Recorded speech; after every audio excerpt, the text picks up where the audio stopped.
Namaste, angels. This will be our general weekly reading for the period of today, March 11th, through next Saturday, March 17th, the feast day of St. Patrick's Day, and the day for many of us, not for all of us, some will be the 18th, of the new moon in Pisces.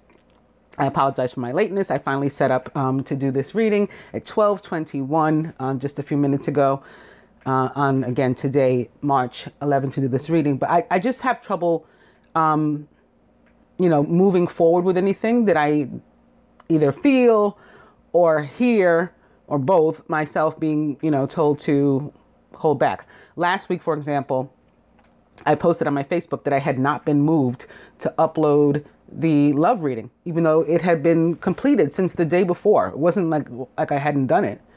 I just was moved to not put it up. And by the time that I was, and that it was published, and then it ended up being published at exactly 11:11 p.m. On Saturday or Sunday of last week, and Sunday of last week. And that day was also an 11 or 2 for maybe partnerships or duality. And together, of course, the three 11s equals 6, equals love, equals balance, justice. So I think that, all of that was the universe, and I was happy and thankful to have listened to it. So, I mean, that's how I try to live, basically. And I'm, there may be a reason why 12:21 today was the time at which it had to be done. Maybe the 3s are important. Maybe the 3s equaling 6 are again important as it relates to love and or justice and balance. All right. So all of that said, let's get into it. I'll begin with the Christian calendar, on which we have, again, the feast day of St. Patrick. Now, while not an apostle or anything, which is typically about whom I would speak, somebody who, in my mind at least, and as I interpret the scripture, was on a journey similar to our own, not unlike our own. But this is a very highly celebrated saint, nonetheless, kind of worldwide, St. Patrick. So we'll talk about him for a second. On the Hebrew calendar, the same day as the new moon in Pisces for many of us, again, the 17th.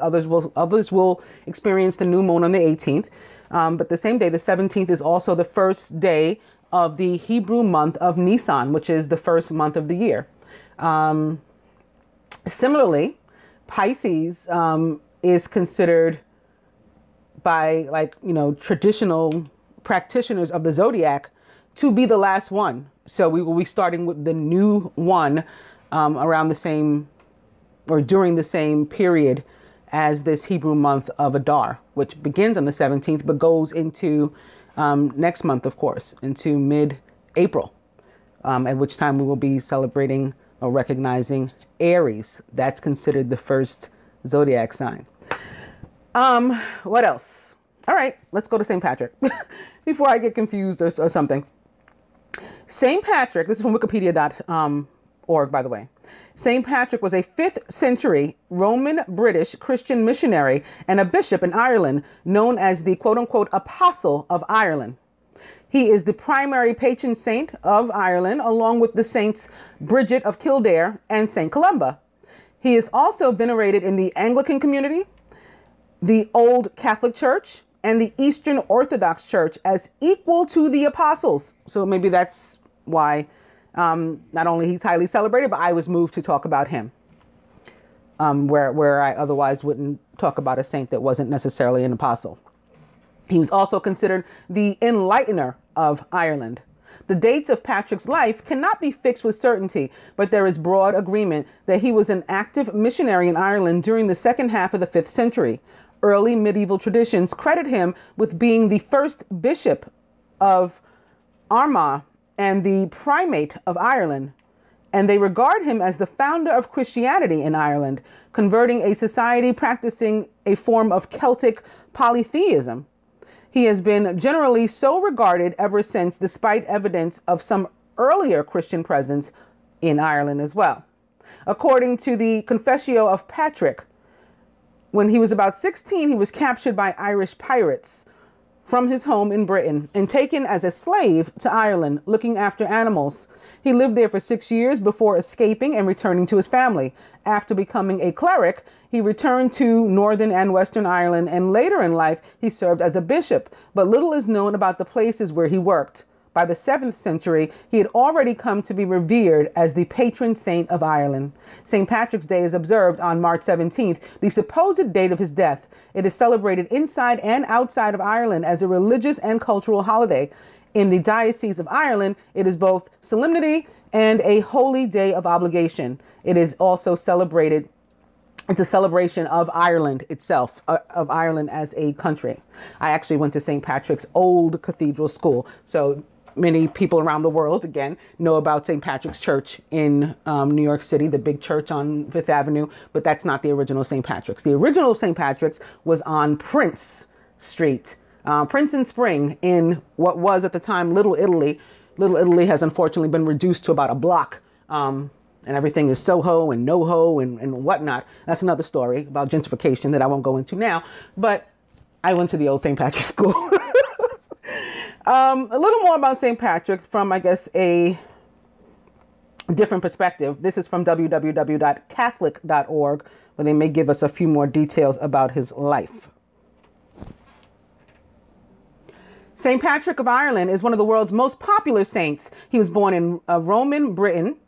He was born in Roman Britain, and when he was 14 or so, he was captured by Irish pirates during a raiding party and taken to Ireland as a slave to herd and tend sheep. At the time, Ireland was a land of druids and pagans, but Patrick turned to God and wrote his memoir. The name of the memoir is The Confession. In the confession, he wrote, quote, "The love of God and his fear grew in me more and more, as did the faith, and my soul was roused, so that in a single day, I have said as many as 100 prayers, and in the night, nearly the same. I prayed in the woods and on the mountain. Even before dawn, I felt no hurt from the snow or ice or rain." End quote. Patrick's captivity lasted until he was 20, when he escaped after having a dream from God in which he was told to leave Ireland by going to the coast. There, he found some sailors who took him back to Britain, and he was reunited with his family. A few years after returning home, Patrick saw a vision he described in his memoir. Quote, "I saw a man coming, as it were from Ireland. His name was Victorious, and he carried many letters, and he gave me one of them. I read the heading, 'The Voice of the Irish.' As I began the letter, I imagined in that moment that I had heard the voice of those very people who were near the wood of Falkland, which is beside the Western Sea, and they cried out as with one voice, quote, 'We appeal to you, holy servant boy, to come and walk among us,' end quote. The vision prompted his studies for the priesthood. He was ordained by Saint Germanus, the Bishop of Auxerre, whom he had studied under for years, and he was later ordained a bishop and sent to take the gospel to Ireland. Patrick arrived in Slane, Ireland on March 25th in the year 433. 433 is something I saw this morning too. I don't remember in what. Moving on. Maybe it'll come to me during the reading.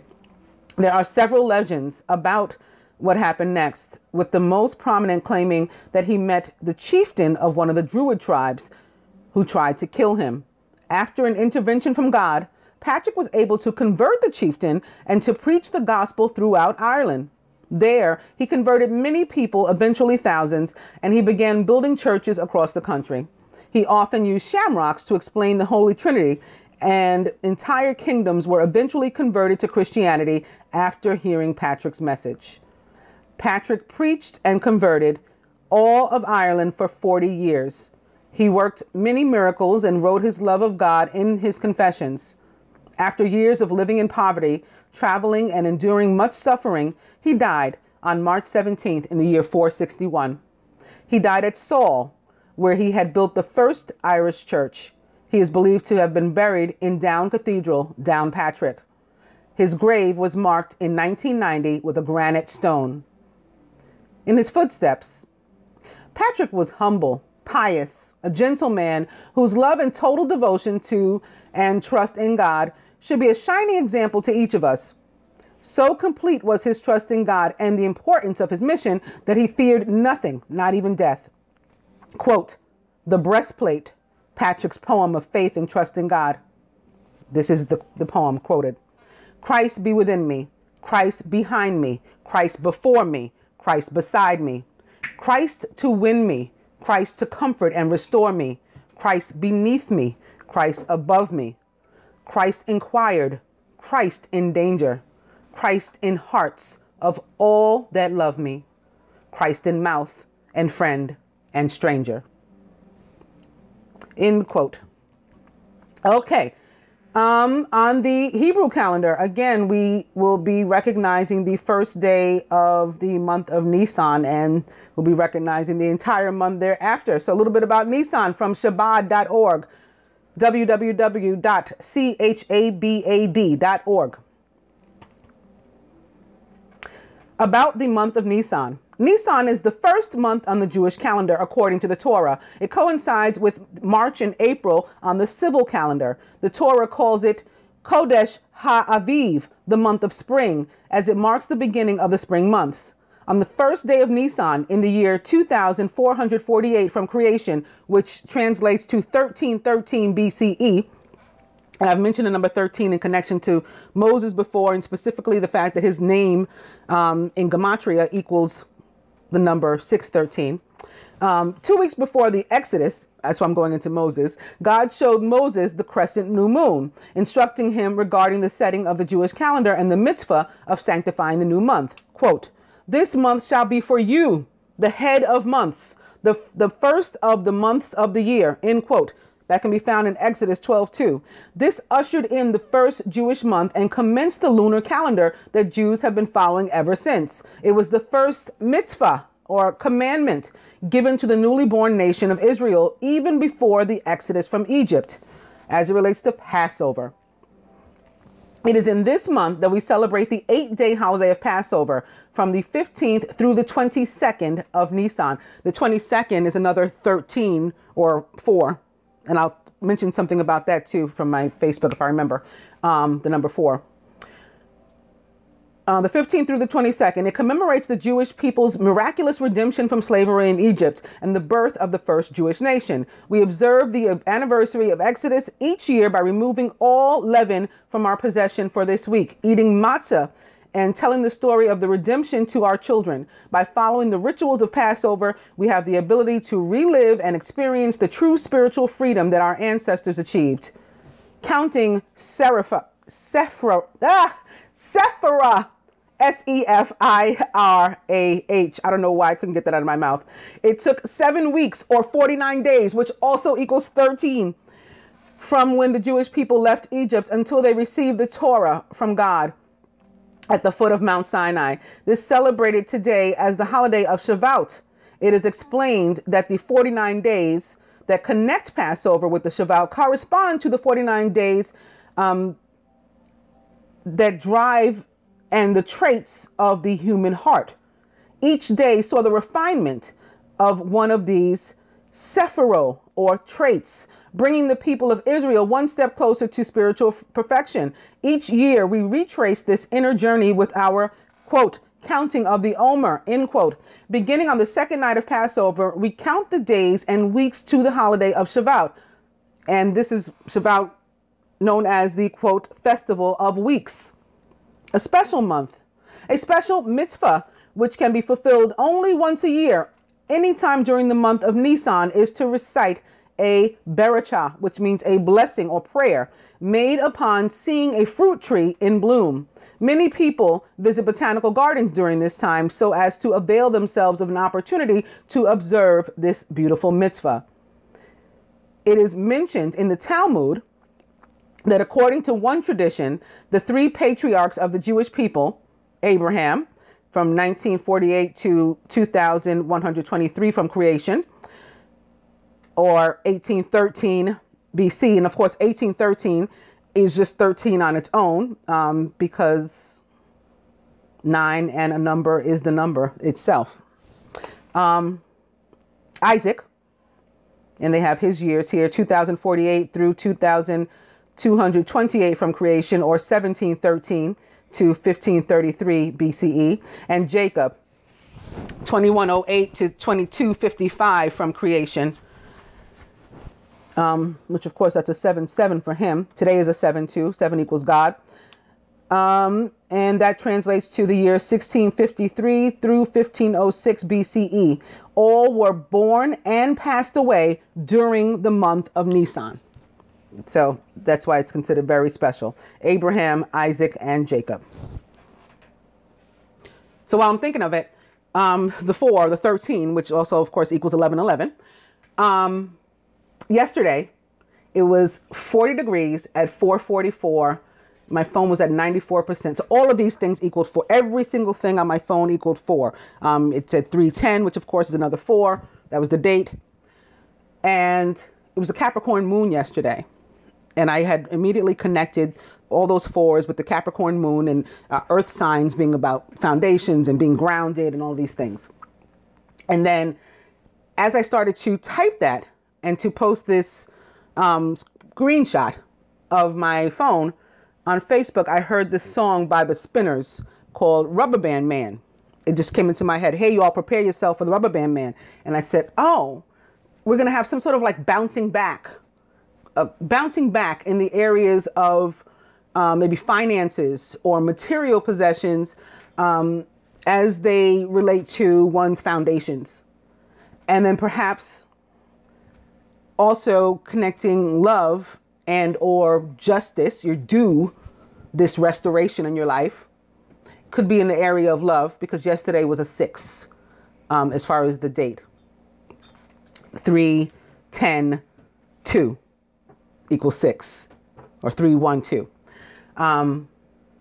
So that's about love and balance and, you know, equality, 6s.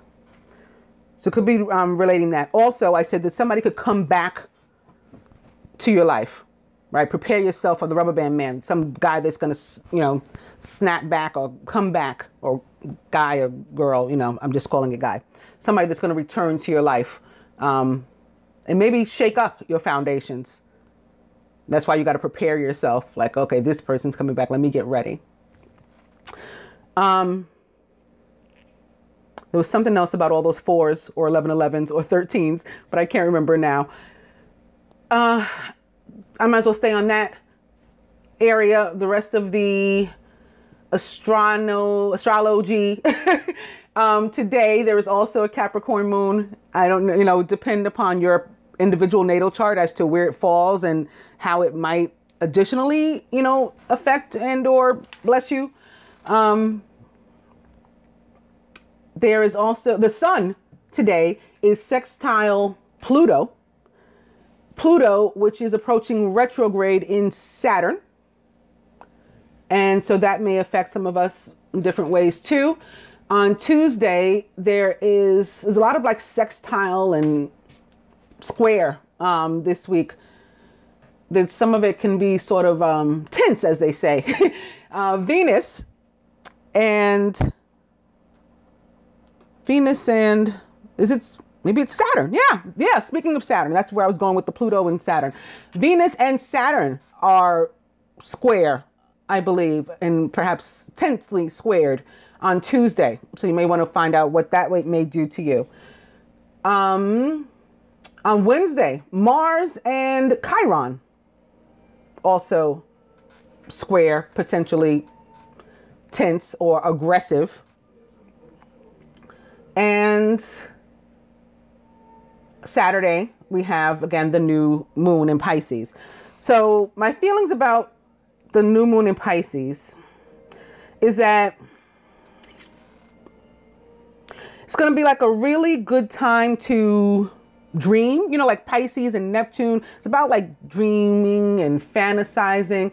So a really good time to dream about like your new goals, fantasize about your new goals, you know, come up with things you want to do and maybe some things that you want, of which you want to let go to make room for these new things and for the new you that's happening. But I also feel like we don't have to worry about which way we go. Similar to how I was talking about how I like to go with the flow and do the reading or upload the reading when I feel, you know, spirit telling me to do so.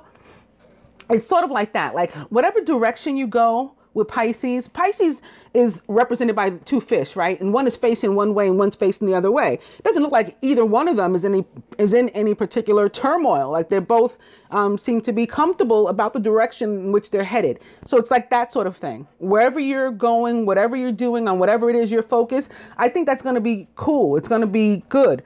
Of course, we should be looking at new and positive, but the path we take to arrive there doesn't matter so much, I don't think, with this Pisces energy. Also, you know, you get the sense of it being very free flowing, right? They're fish, so they're flowing like with the current of the water too. They don't look like they're fighting against it. If you like were to pull up an image of the symbolism of the zodiac sign Pisces, they don't. Again, neither of the fish looks like it's in turmoil or struggle. They both seem very happy and comfortable to be going the direction in which they're going. So I think it's about peace and just like easy breezy, like free flowing life, and accepting like what comes and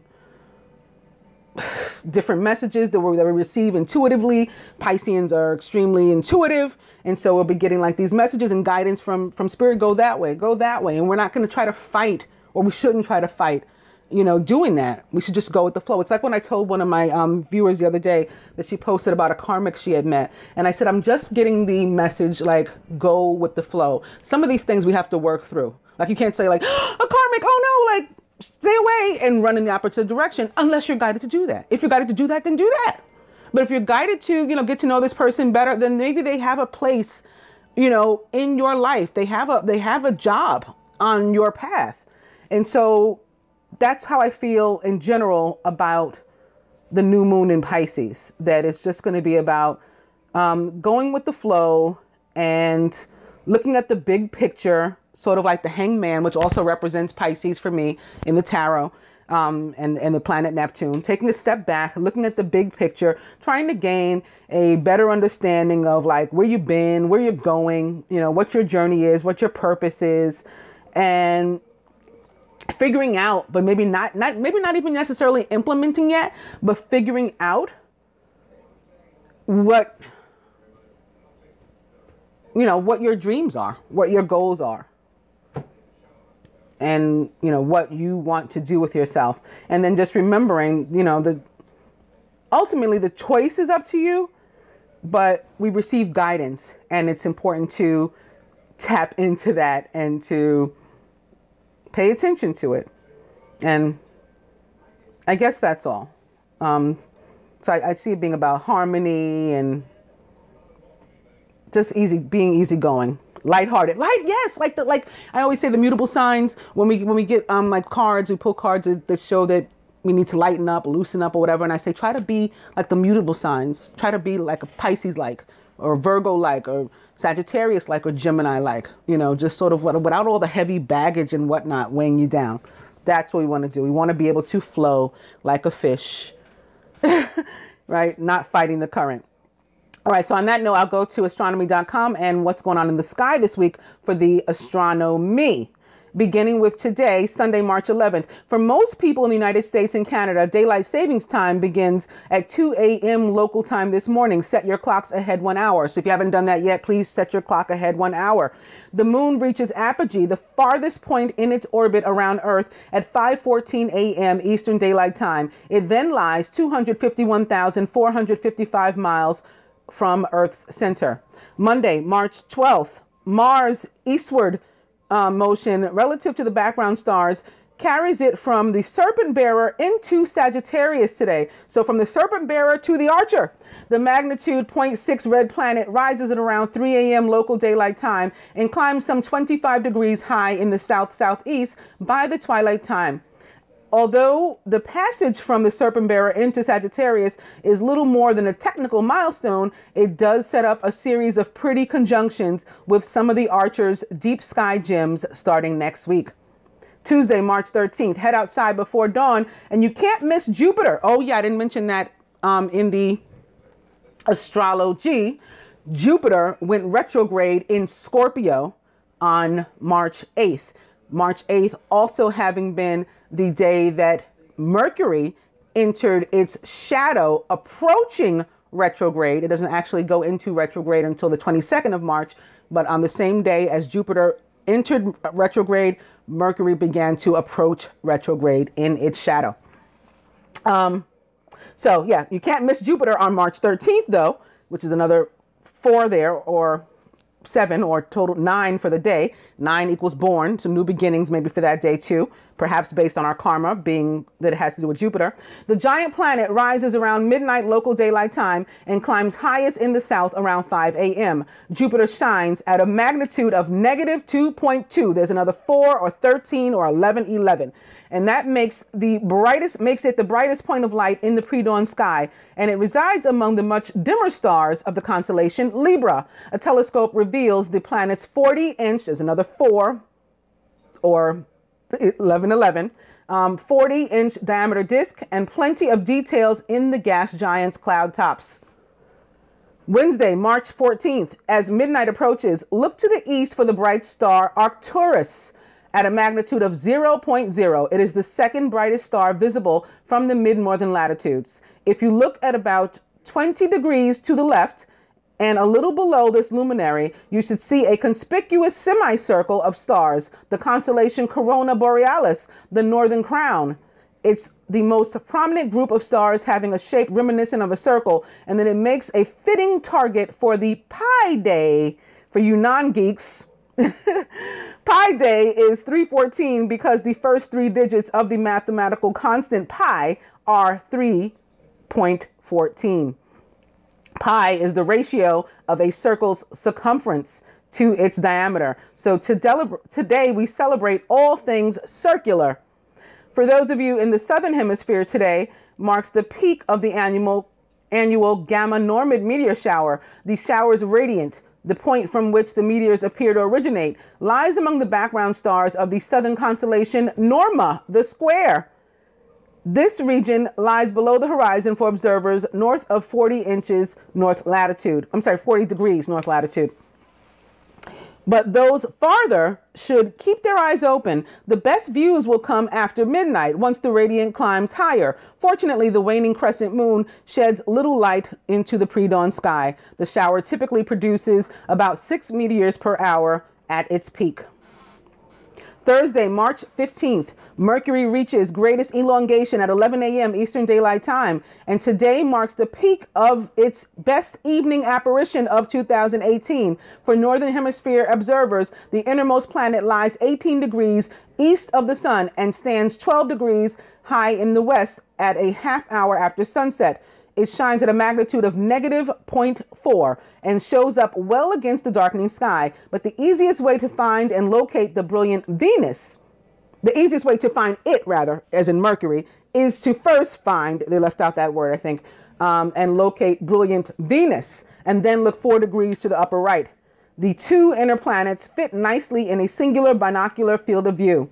A view of Mercury through a telescope reveals a 7-inch diameter disk that appears slightly less than half lit. Venus spans 10 inches and is nearly full. Friday, March 16th, one of the sky's largest asterisms, a recognizable pattern of stars separate from a constellation form, occupies center stage after darkness falls on March evenings. To trace this so-called winter hexagon, start with southern Orion's luminary, Regal. From there, the hexagon makes a clockwise loop. The second stop is brilliant Sirius in Canis Major. Next, pick up on Procyon in the faint constellation Canis Minor. Then the twins, Castor and Pollux in Gemini, followed by Capella in Auriga, Aldebaran in Taurus, and finally back to Regal. Saturday, March 17th. The last day for which this reading period is. New moon occurs at 9:12 a.m. Eastern Daylight Time. At its new phase, the moon crosses the sky with the sun and so remains hidden in our star's glare. Mercury and Venus have their second close conjunction of March this evening. The innermost Mercury passes 4 degrees due north or upper right of its neighbor at 9 p.m. Eastern Daylight Time. So there's another event occurring on Saturday, March 17th. Mercury and Venus converging upon each other. Sunday, March 18th. With an age of 4.5 billion years young, it might not seem an appropriate word to describe our moon, but tonight you have an exceptional opportunity to see what astronomers call a young moon, a slender crescent visible in the early evening sky, with the new moon having occurred yesterday morning. Only 2% of our satellite's disk appears illuminated after sunset tonight. It forms a spectacular trio with Venus 4 degrees to its right and Mercury 4 degrees farther away. There's those fours again, or 13s, or 11s, or 22, master number 22s, depending on how you look at them. You should notice an ashen light faintly illuminating the moon's dark side. This is Earthshine sunlight reflected by Earth that reaches the moon and then reflects back to our waiting eyes. And that's the week in the sky. With that, I will go to and it's exactly 31 minutes, no seconds. When I'm starting the reading, there's another 4 or 13 or 11, or master number 22. I'm beginning with email.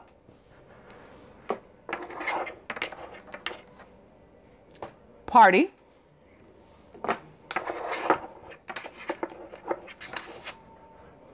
And massage.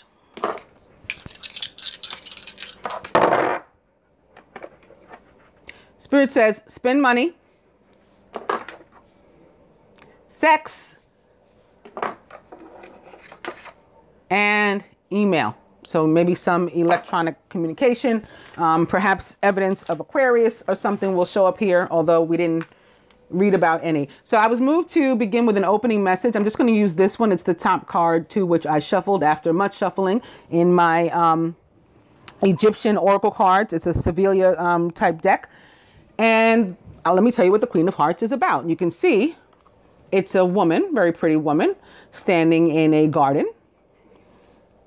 Perhaps on a tropical island. There's water in the background. This appear to be some palm trees and a rock formation over here. She's dressed with very loose clothing, so it looks like maybe she's on an island. And she's holding a picture of an Egyptian male, which may be her divine masculine, because she's looking at it quite fondly. The name of the card is the Lovers. Queen of Hearts, the Lovers, in love with a portrait, a partner or wife or close relative. That's who the woman is said to be. She is a sincere friend, or in any case, her intentions do not involve harming you purposely. Surrendering oneself to love is not a choice. It's practically a duty for those who desire happiness. Without clarity of feelings, there will be no passion, but also there will be ambiguous and unreciprocated seduction. So what this says and means in English, so to speak, is basically we can't fight against the current, like what I was talking about with Pisces. So maybe that's why this is showing up. Again, a lot of water in the background. We can't fight against the current. If you're feeling love, the idea is to surrender yourself to it and go with it and express it and not hide it. Not hide it. Advice from this oracle: try to deeply respect those women who intertwine their destinies with yours. Respect for female souls may lead to love between you, not necessarily purely platonic. And also up right behind it is the Ace of Hearts. So this is like the Ace of Cups, Ace of Water. And it's a very happy family there. Looks like somebody may be waiting for their ships to come in, and a beautiful, abundant, and like divinely blessed new beginning. So on that note, I think that's a perfect way to begin. Wait, this is too much. Look what card fell away that must have been at the top. Must have been here.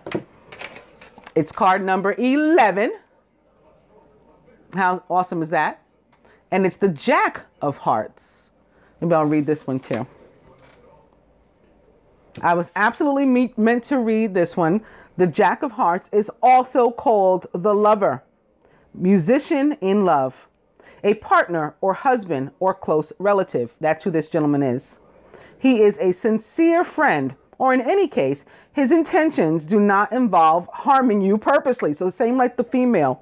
Surrendering oneself to love is not a choice, but practically a duty. Wow, it's the same message for those who desire happiness. Without clarity of feelings, there will be passion, but also ambiguous and unreciprocated seduction. Advice: look for a friend who loves you or who will accompany you on this adventure that is called life. Friendship is the presumption that you may find well before falling in love and could give rise to a strong plant with strong roots. So I think there we had a message for the divine feminine and a message for the divine masculine. Both are guided to go for what you know and stop trying to front, basically. On that note, I'm going to the Angel Tarot, and I'm beginning very appropriately with the Page of Water, who represents the sign of Pisces for me. I also didn't mention we got like the Sun in Pisces. We'll have the Moon in Pisces this week. Venus and Mercury both in Pisces. Chiron in Pisces. I may be forgetting something, but yeah, you get the idea. Pisces is popping right about now. Intuitive, sensitive, artistic, and friendly is the Page of Water. A new person enters your life. A relationship begins a new phase. Heightened psychic abilities also are possible. And opening to the Three of Water, a celebration, a wedding, graduation, or birth announcement. Need to have more fun. So some of you may be celebrating one of these events or close to somebody who is. Maybe you're invited, you're a guest at a wedding, graduation, or birth announcement. You know, birth, what do they call that? Baby shower or gender reveal or something. And or you need to get out. You need to get out and be more social. This could correlate to the cards I just read about, like, if there's a man or a woman, you know, that you like to get to know a little better, make a move. Can also have to do with parties of three, of course, not necessarily romantic, but quite possibly, since the water or cups element is about love and emotion.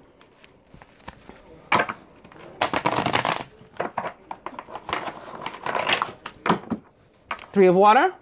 And opening to unity with Archangel Sandalphon. Traditional viewpoints or methods, spiritual organizations, seek out mentors and like-minded friends. Unity, or the Hierophant in the traditional tarot, is about our need to surround ourselves with people, places, and things of our vibration or higher, from which we can learn something. Also has to do with higher institutions, meaning like college, going to school, university, signing contracts, you know, handling important business.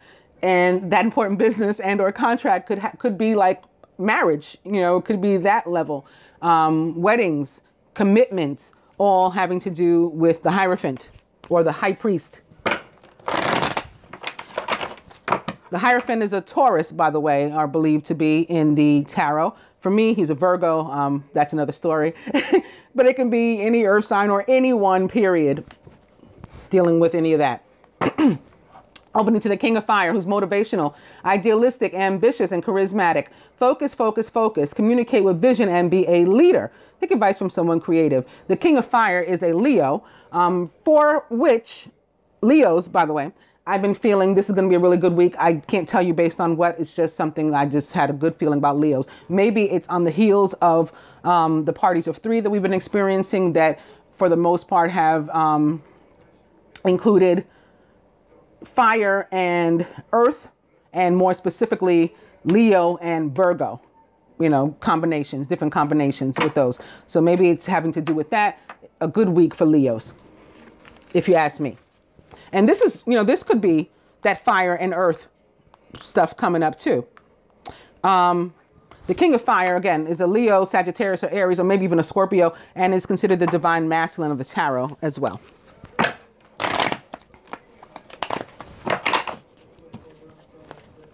King of Fire, I'll go one more. It's the Two of Fire. Glad I did. You've come into your own. New partnerships or contracts continue to move forward. So this is the general reading. It might not have anything to do with love, although our first several cards seem to be connected to love, including the opening messages, or especially the opening messages. The Two of Fire is the divine couple, the divine union card, or quote unquote twin flame card of the tarot, but it can be about any type of partnership and twos in general, about faith and duality and having manifested something with beginning with number one. Ones are about manifestation, our thoughts becoming our reality. So that's when we need to think about positive things so that we can bring them into our life. At 2, they're beginning to form. We might not be able to see it, but we should have faith that they are. At 3, we begin to see them. And by 4, we got the 4 stakes in the ground. We got our foundations.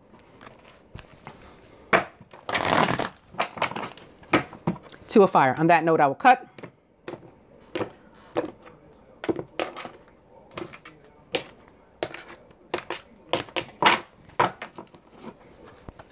And it's the King of Air, who may be an actual person in your life that's impactful, particularly impactful this week. Can also be Mercury, can also be Venus, although it's the King. In any case, the King of Air is brilliant, impartial, professional, and diplomatic. Speak your mind with confidence. Seek out professional advice if you need to, and balance mental and emotional considerations. The overall energy is the Hermit with Archangel Raziel, which represents the sign of Virgo in the tarot. Spend time in quiet meditation, spiritual teaching, self-discovery. This is about going within to learn more about oneself. This can be about enlightenment coming to you, or you helping to enlighten someone else, teach someone else. That's what I'm getting most from it for this week. This is about enlightenment, like news coming in, or you having a revelation, maybe because you're pondering on what's going to be new in your life, and or who the new you is going to be in light of the Pisces new moon.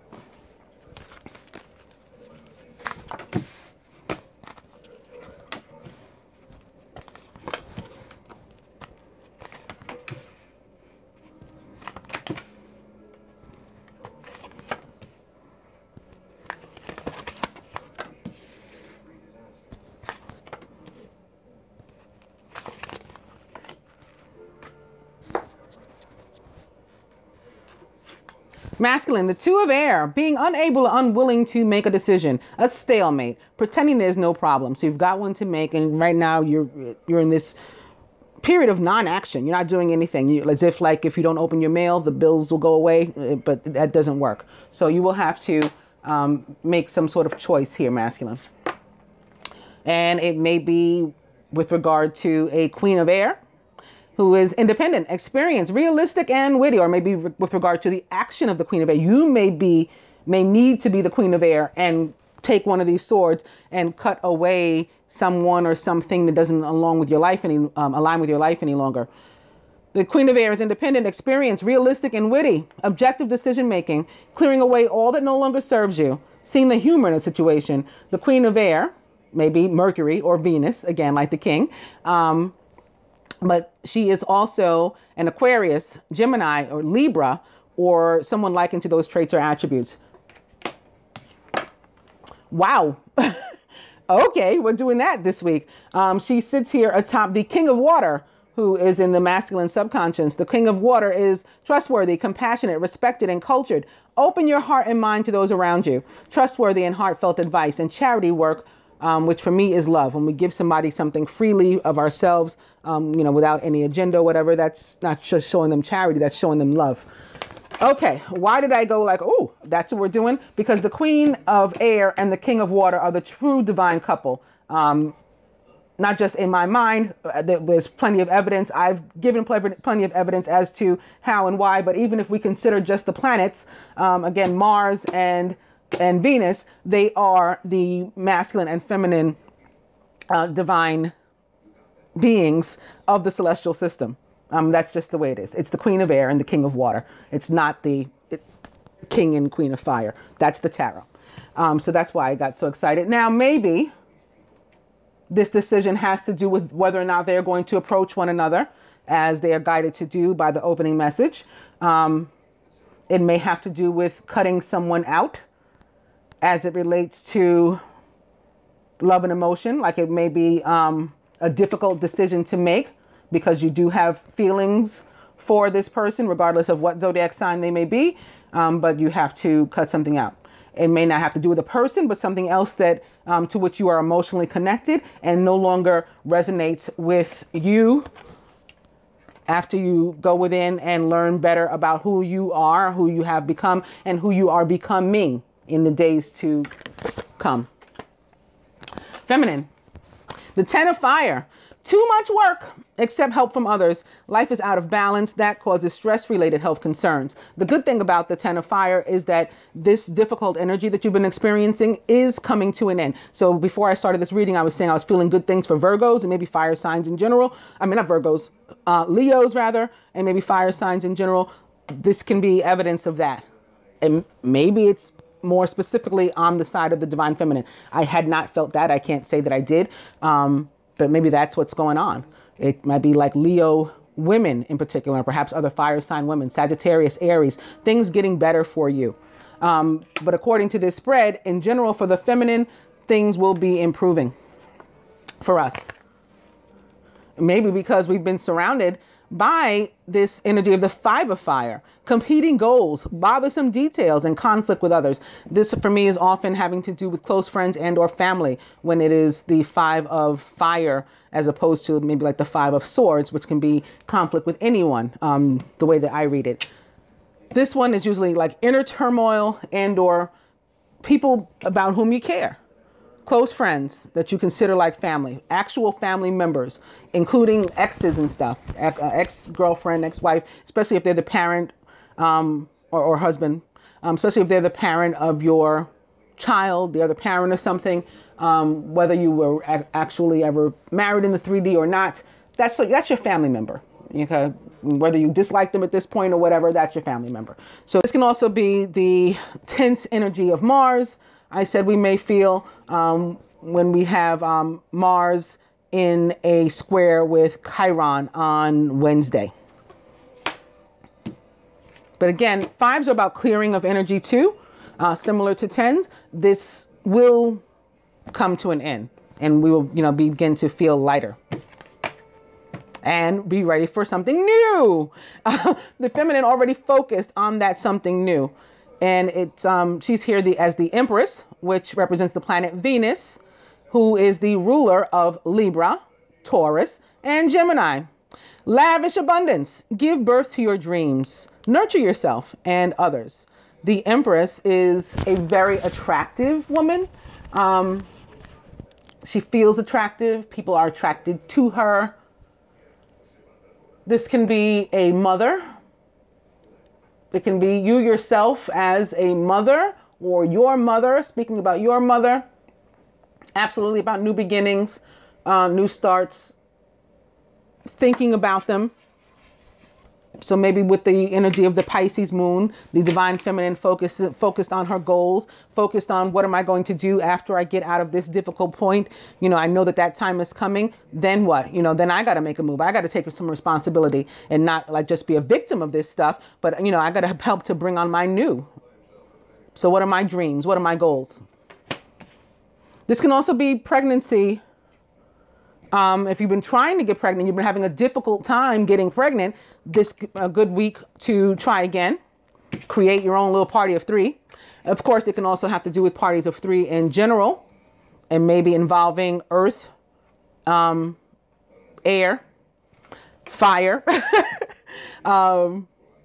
Again, Leo, Virgo. Crowning, the 6 of air. Things are looking up. It's the end of a difficult situation. How awesome is it to have this sitting next to the 10 for like reconfirmation? Yes, a difficult situation is absolutely coming to an end. Somebody may be taking a trip, maybe going on some sort of vacation. If you're not, it's just metaphorical. You are moving. This is a card of movement, moving into calmer, stiller water. So whereas I said the 2 of air, for example, was a kind of non-action, this is a card of action, actively moving into better times and being like aware, like embracing that, expecting that. Things are getting better for me, and I recognize it. At the root, the wheel with Archangel Michael. This is Jupiter. All right, this is Jupiter. A time of positive change. A situation suddenly moves forward. Fortune is on your side. And sitting here next to the King of Water, this is Jupiter retrograde in Scorpio, bringing about awesome things for you. And if you're like me and you're quote unquote lucky enough to actually have this in your chart, Jupiter in Scorpio, like I do, this should be a really, really good week for us. Like more money, more money, more money. Or just, you know, good stuff, positive things, abundance, rather. More money is a quote from a Wayans Brothers movie, like the 90s or something. Yeah, Jupiter, again, it's in Scorpio right now, but is the ruler of Sagittarius. So that also comes into play, and it's crossing the 5 of fire here. So again, there may be fire signs involved, maybe specifically Sagittarius. However, the wheel is also connected to the fixed signs for me, and Leo is one of those. So again, things getting better for fire signs, and maybe perhaps specifically Leo this week, and maybe specifically a Leo feminine. But also Aquarius, Taurus, right? Aquarius, Taurus, Scorpio, Leo, the fixed signs that Jupiter impacts, and the energy of the wheel in the tarot tends to be appropriated to the way that I read it. You know, if there are actually people involved. And at the heart of the matter, beautiful, another 6. So more balance and more love, more equity, things getting fair, justice happening, right? We're getting what we're due. Gifts of money, time or effort, new career opportunities, and receiving a loan or paying off debts. The 6 of Earth, and this card in particular, in this deck especially, is the planet Venus for me. So I have her next to herself, right, as the Queen of Air. I have her crossing herself as the Empress here. And again, both of these cards represent for me not only the planet Venus, but the zodiac signs that she rules. Libra, Taurus, with all this Earth. And again, she is also the esoteric ruler of Gemini. And there goes your 6 for Gemini. I'm going to further clarify these without wasting any time. With the animal tarot, beginning with the King of Summer, some more Pisces or Scorpio, perhaps, or of course Cancer too, or just love and emotion in general, but like not overly sappy, as some might say, just like emotions in check, but being shared. Real, genuine love being shared among people. And they just showed me that behind that is also the 9 of Summer. Now's the time when your dreams come true. So this could be that Pisces energy. Dreams coming true. Don't worry about how this will happen. Just give gratitude to God for all that you have and all that's yet to come. The King of Summer, however, is about a trustworthy person or relationship that enters your life. You may receive wise and compassionate advice from someone who speaks directly from the heart as well. So this could be that Queen of Hearts coming up to you. This could be that King of Hearts, or Jack of Hearts rather, coming up to you. And this could be that Ace of Hearts, that new beginning that we saw in the first deck, the Egyptian oracle cards. And opening too, on that note, another vibration of Venus. It's the Queen of Autumn, who is thoughtful, caring, creative, and ingenious. You will be given advice from practical and creative, and it should be followed precisely. So when I was talking about getting advice from the universe, getting guidance from the universe, and not straying away from it, actually following it, I think that's what they're saying here. Focus upon only the positive in every situation or person.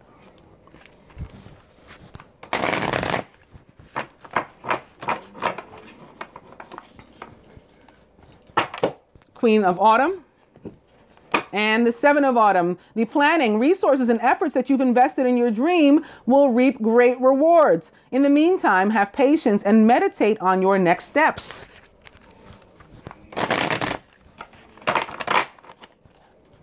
Seven of Autumn. And the King of Winter, who is intelligent, impartial, respected, and unemotional. At this time, it's very important that you communicate clearly and be objective and unemotional. Act as professionally as possible. If you need advice, seek out the most experienced expert that you can find. The King of Winter may be, again, Mercury or Venus or a Gemini, Aquarius, a Libra, somebody likened to those traits or attributes.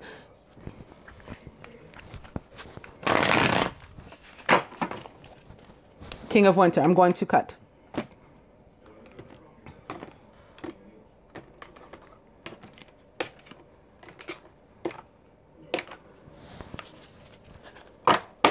And it's the Ace of Spring.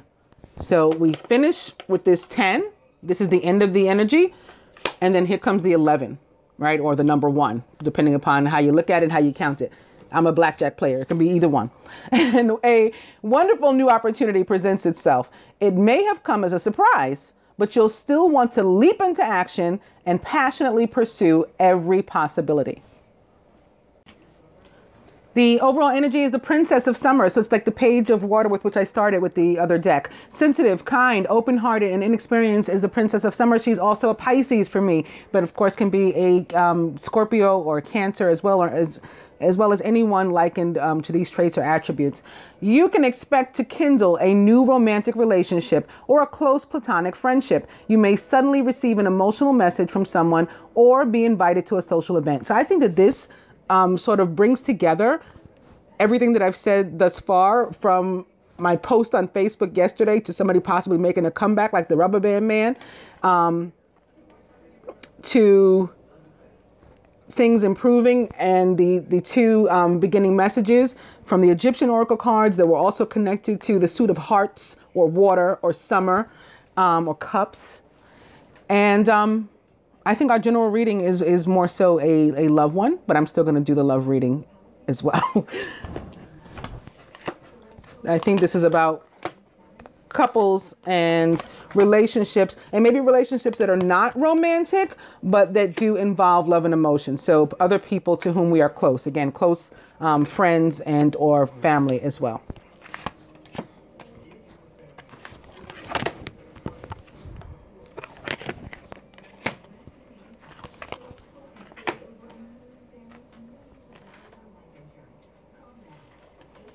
Here atop the 2 of air. I had a feeling this had a decision to had to do with a decision that we may have to make involving a party of 3. I think I said that. I'm pretty sure I did. And sure enough, here atop the 2 of air is the 3 of autumn. So maybe not only a party of 3, but those parties of 3 we've been talking about for the past 3 weeks or so, very possibly involving specifically a Virgo. Your most satisfying and profitable career or relationship comes from following your passions, listening to your heart, and doing what brings you joy. Your life purpose is best fulfilled by allowing your talents and true self to shine forth out into the world. The 3 of autumn or earth, pentacles, is most about abundance for me, and not just abundance that happens to come your way, abundance that you have absolutely earned. You put the work into receiving it. So whether it is having to do with career or relationship, you're getting a promotion, you're getting a raise, and again, that can have to do with actual finances and material things, or it could have to do with love, similar to my post on Facebook about the Capricorn moon. You deserve what's coming to you. So again, follow your heart in making this decision as to whether or not you accept it. It's like this show used to come on. It had a like a tagline: "Your mission, should you choose to accept it, is," and that's basically what's going on here. Atop the Queen of Air. So again, having to do with your foundations. It's another 4, 13, 11, 11. Master number 22. This is the 4 of Wands, essentially. It's time to kick back, relax, and celebrate all that you have. Joy arises from success in your career or relationships and the completion of a project or a very happy home life. It can have to do with who you decide to keep in your life, or who or what you decide to keep in your life or not.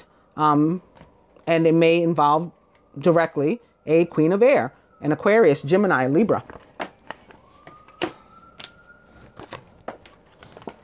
Speaking of happy home and family and foundations, and maybe being even joyous and joyful about our financial situation and material situation as well, like feeling secure in those areas too. But I think this is about security in relationships as well. Again, being atop the King of Water. Contentment comes from knowing that your finances are secure and your family's material needs are taken care of. It's important to honor traditions and to have pride in your heritage and the accomplishments of your ancestors. Somebody could also have earned like a new home or an inheritance or something. Like there's a reason why this was left to you as opposed to it being left to your sister or brother or whatever, cousin. It was left to you. You earned it. You were the one that used to help daddy to do whatever, to build his business. That's why he's giving it to you. You were the one that helped him pick out the house. That's why he's giving you the house. Or maybe a parent or something helping you, because 10 of autumn can also reflect like a large sum of money or an asset or something coming your way. But again, you earned it, whatever it is here. And a relationship can be an asset too. A good one can certainly be an asset. A toxic one, of course, would not be an asset. For the feminine, victory atop this difficulty and whatever this hard situation has been, it's being, not only is it going away, but you know, you're a winner here. And that's reflected by the wheel having shown up for both of us too. But you are a winner. The Six of Spring or Six of Wands is about victory. You may receive a promotion or be chosen for a scholarship or find that you're singled out for a special recognition. So we have a card of recognition mirroring the masculines. Again, he has the Three of Autumn, which can be about public recognition, awards, rewards, something that he has earned. He's going to be recognized for it and compensated for it. And same thing is going for us. You've done an amazing job and you deserve all the attention. So again, you have earned this win. Atop the Five of Fire. Release whatever this is. Let it go. Whatever, whomever, let them go. Deaf to this situation and all that it entails. You know what I mean? It's time to release the past and to move on to something new. This ending is the first step on the way to a happier future. This ending may also have something to do with a Scorpio. Maybe that's who you're letting go, or maybe that's who you're welcoming. You could be reuniting, particularly with a Scorpio or a fire sign, with that Ace of Fire having shown up, that new opportunity, this old energy being gone, and we're welcoming the new. Remember, we have the Empress sitting here. Maybe the relationship with whom you're mending or parting, and you know, that would be unfortunate, but it happens sometimes, is with your mother. Maybe she is a Scorpio or a Libra, Gemini, or Taurus, with the Empress underneath this. You know what I feel like for the most part, however, this is positive. I talked to you guys about 613 before when I was talking about Moses and Exodus and that being involved with this week, with Nissan beginning this week. Here's a 613 right here. And remember, this is about victory. So we're letting go of the old energy when we weren't victorious, when we were competing with other people. They were competing with us. They were jealous. They were envious. There was conflict. Letting go of that with whomever it was or whatever the situation entailed. And instead moving on to this energy of newness. 613 also equals 19, equals 10, equals 1. Here's your 10 again of fire too, which these can equal a 10 of fire together. Remember, Scorpio is ruled by Mars, the red planet. So you have that 13 plus the 6 of fire equals another 10. The end of the difficulty, victory in that area. Maybe you had a relationship with particularly a Scorpio or fire sign or Libra, Gemini, or Taurus. And you know, there had been problems in that relationship. Maybe you were separated or in quote unquote separation. That's ending. That's with whom the comeback is. That's the rubber band man or woman coming back into your life and you guys together sharing victory over the difficulties. And isn't that what this is right here? This is victory over difficulties. Boom. Atop the Empress, the Tower. Life experience. So again, maybe, you were separated. So it's unexpected if this person returns to your life or, you know, just, it's unexpected for you to be a winner. Maybe for you, maybe you've grown used to this energy of things not going right, of being stressed out and having things not work in your favor. And so that's what the Tower is. People look at the Tower and they go like, oh, that's the worst card in the deck. I completely disagree. You know, it can mean shakeups, and sometimes shakeups initially, at least at face value, are negative, right? Especially if they can remain that way. If we don't learn anything from them, then they remain negative. But ultimately, even the negative ones tend to be positive, but some can be positive straight away. good things can shake up your life too. It's just, again, too many of us are used to things going poorly, so we don't expect that, but it can absolutely happen. So in any case, and Tower can also represent the sign of Scorpio, by the way, which is death and rebirth too. So that's another thing about the end of a situation. There's the death to it, and then the rebirth is the new beginning. So we have basically new beginning sitting atop new beginning here for the feminine, if you want to look at it that way. That is victorious and an end of the difficulty. Perhaps instrumental, again, with Venus ruling Gemini, Libra, and Taurus, perhaps it is a Gemini who is sort of the facilitator of this victory or news, opportunity, or whatever that comes your way. Or they're otherwise somehow involved. Maybe they give you the news you need. Pages bring news. The princess is the page. Maybe they give you the news you need in order to move forward. This is an intellectual challenge that calls upon your ability to think a matching solution. Think fast. If helpful information is put to you bluntly, like a Gemini would do, just straight out, accept the message without being bothered by the messenger, and their, you're not a fan of their delivery, let's say. Let that part go and just look at the message, because it's an important one that you need toward moving forward. Calmer, stiller waters, peace, moving forward toward peace. At the root, the 3 of summer, you have an exciting reason to celebrate, such as an engagement, wedding, graduation, or birth announcement. Remember to cherish those you love. So we have a 3 sitting here next to a 3. There could be good news, again, with regard to motherhood, having a baby, your mother. Maybe there had been some difficulties, again, with your mother, your relationship with your mother, or maybe with your mother's health or something. And all of that there's reason to celebrate that there is newness there. Again, if you've been trying to get pregnant, you've been having difficulty getting pregnant, now's a good time. Somebody may be actually giving birth. Maybe they had a difficult pregnancy. They were sick all the time, and all that's coming to an end, and they're going to feel better. Also, again, this can involve a party of 3. But again, it's something good. We're making movement, positive movement, even with regard to this party of 3. That might mean that it's becoming a party of 2 instead. This is going to be a 2 of cups instead. It does cross the death card. So it could be death to this party of 3 for very, very positive reasons. Very, very positive reasons, or that has a really, really positive outcome for all involved. At the heart of the matter, atop the 6 of earth, the star. You are about to take a big leap forward with your life. Worry will be replaced. Here's the worry. It's being replaced with optimism. Fear is being replaced with hope. And joy is coming home to roost. Boom. Now, I was going to also further clarify with my numerology deck, with all the numbers that have been coming up. Did I mention? I mentioned the 613, but we should be noticing, again, the death card in itself is another 13, 4 or 11, 11. And the 613 equals 19. This is 19 transpose, this card with which I'm beginning, and it is surrender. Rather than clarify all of the cards with the numerology deck, because this reading is probably long enough at this point, maybe I'll come back with the numerology deck for love, perhaps, if we're feeling moved to do that. But right now, I'll just get some advice from here, beginning with, they want us to see abundance, but also pride. There's your 19. So letting go of this, surrendering, pride, together they're an 11.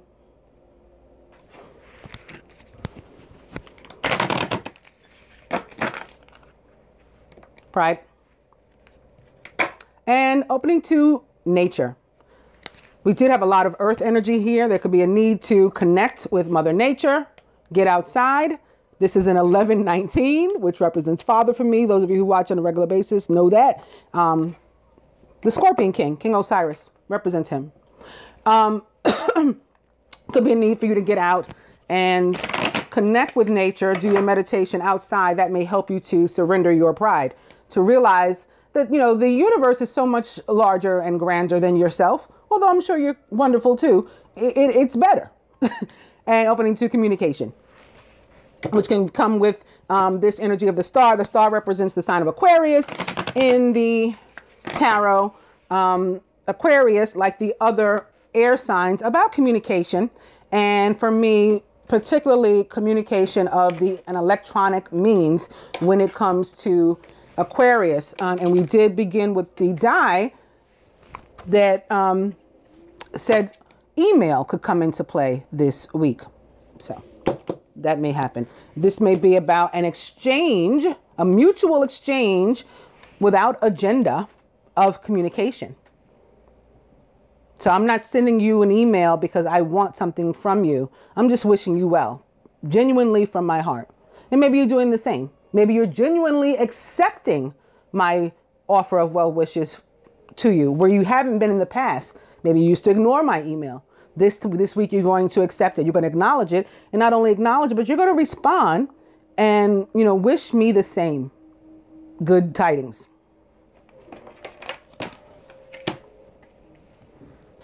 Maybe because we are exploring forgiveness and offering one another also in this communication some forgiveness and compassion.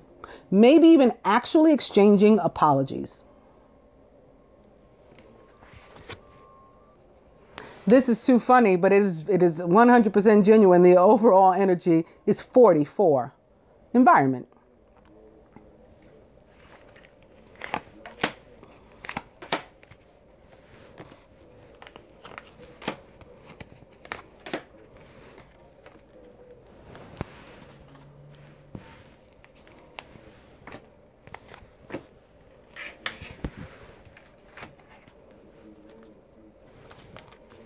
And lastly, further advice as to what to surrender from my surrender cards, beginning with surrender denial. Accept people and situations exactly as they are without denying the difficulties. Then you can see things clearly and make the best decisions. Well, doesn't that just describe like this first row here? Here's the decision that needs to be made. Here is the clearly, and perhaps you being made to look at the situation from that vantage point, being forced to do it by a Gemini, perhaps, possibly. And then here are the difficulties that you're acknowledging. And once you acknowledge them, then yes, you can be victorious over them and make the best decisions that you need to make, perhaps with regard to a party of 3. And that's why down here, it results in good news for said party of 3. And opening to surrender to joy. A key to positive change in your life is to let in joy and savor it. Indulge in random acts of smiling during both the hard and easy times. Keep surrendering to more joy.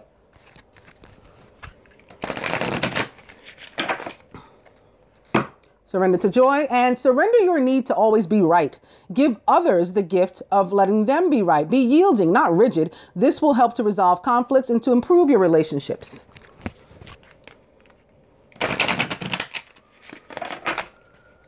Surrender to joy. I'm going to cut.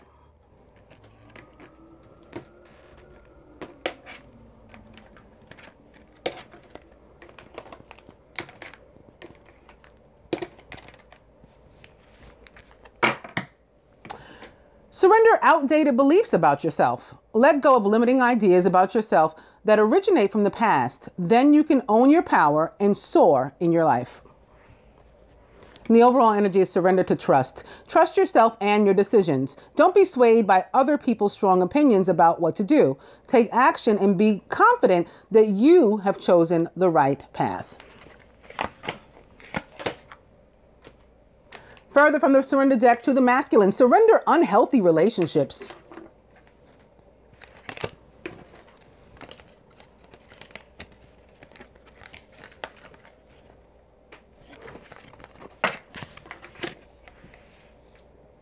Let go of relationships that don't serve you, including unavailable or toxic people. You deserve to be treasured by others and to be surrounded by positive people. Feminine, surrender the drama.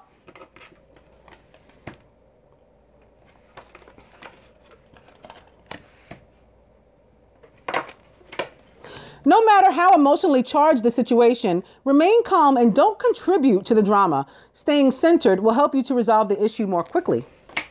From the angels to the masculine, the world with Archangel Michael, another 3. A job well done, joy, contentment, and gratitude, the path toward enlightenment. The world for me is about an end, again, of a long, trying situation, relationship situation, job, all of those things. And finally coming to an end with the help of the universe. You know, they're moving us out, easing us out of this old energy and into something much more new and beautiful and more appropriate for us. An ace of fire. To the feminine, very nice. Renewal. Then I say healing a relationship. Review and evaluate is a favorable assessment of the facts. It's time to move in a new direction. Renewal represents the planet Pluto for me. Pluto, which rules Scorpio, right? Scorpio's other ruler. Again, a Scorpio could be involved in your situation this week. If not an actual Scorpio, direct Scorpio, the energy of death and rebirth, of letting go of old toxic situations, energy, relationships, and making way for new,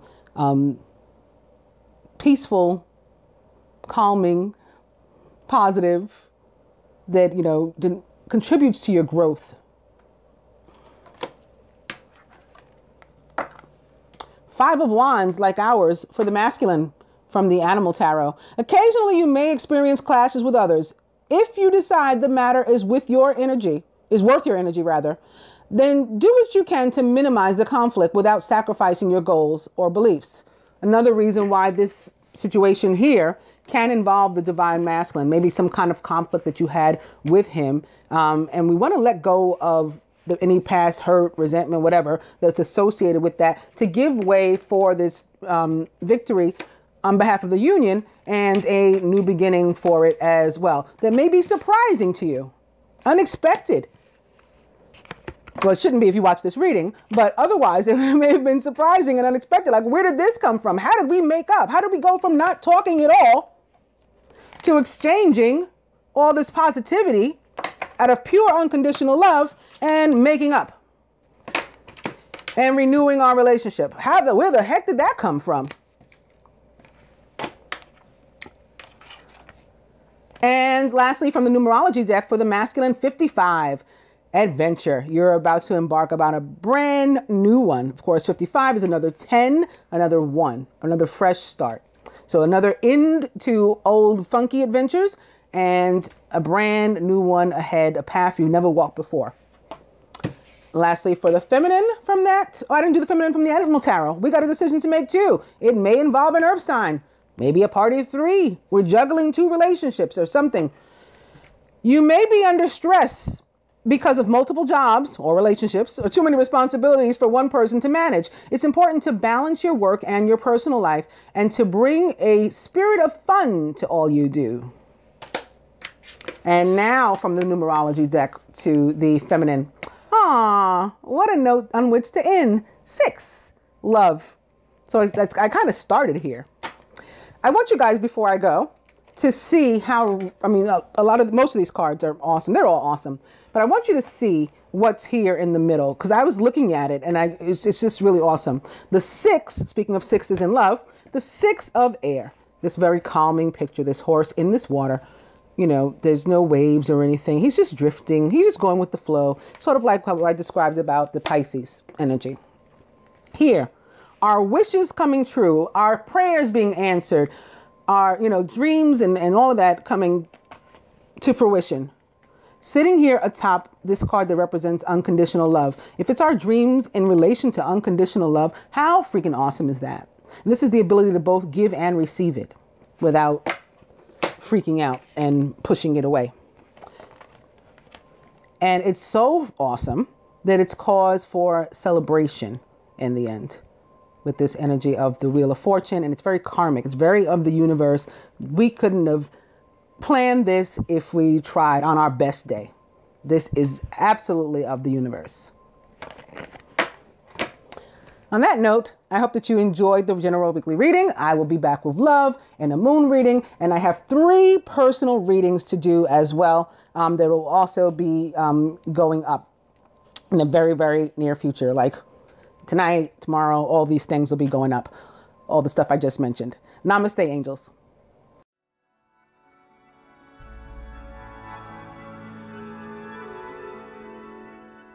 My feet won't touch the ground.